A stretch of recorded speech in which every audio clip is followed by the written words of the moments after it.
എന്തുവാ നന്ദൂസി വരച്ചു വെക്കുന്നേ? അത് ചരിഞ്ഞു പോയി, തുടച്ചിട്ട് വേറെ വരയ്ക്കേ. ഇതെന്തുവാ ഇത്? റബ്ബർ. എന്തിയാ ഇങ്ങ് തന്നെ? ഇത്രയും ചെറുതോ? തുടച്ചാ പോരെ? തുടച്ചാ മതി, പക്ഷെ തുടയ്ക്കാനായിട്ടൊന്ന് പിടിക്കാൻ പറ്റണ്ടേ? എനിക്ക് നല്ലോണം പിടിക്കാനൊക്കെ പറ്റുന്നുണ്ട്.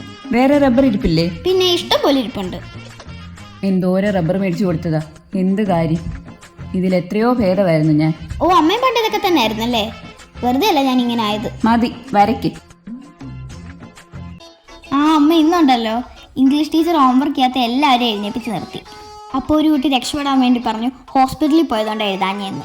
അപ്പം ടീച്ചറിന് സംശയം കാരണം ചോദിച്ചു എന്തസുഖത്തിന് ഹോസ്പിറ്റലിൽ പോയെന്ന്. അപ്പം അവൾ പറയാ ചുമയ്ക്കാന്ന്. അപ്പോഴും ടീച്ചറിന് വിശ്വാസമാവാതെ എന്ത് മരുന്നാ തന്നേന്ന് ചോദിച്ചു. അപ്പം അവൾ പറയാൻ പാരസിറ്റമോളാന്ന്. അപ്പം ടീച്ചർ പറഞ്ഞു ഇപ്പം ശരിക്കും വിശ്വാസമായെന്ന്. ആ കൊച്ചു വല്ല കപ്സിറപ്പിൻ്റെയും പേര് ഓർത്ത് പറഞ്ഞിരുന്നെങ്കിലോ. അത്രയും ഓർമ്മശക്തി അവൾക്ക് ഉണ്ടായിരുന്നെങ്കിലേ ഇംഗ്ലീഷിൻ്റെ ഹോംവർക്ക് അവൾ ചെയ്തേനെ. ബെസ്റ്റ് ആളോടാ ഞാൻ പറഞ്ഞത്.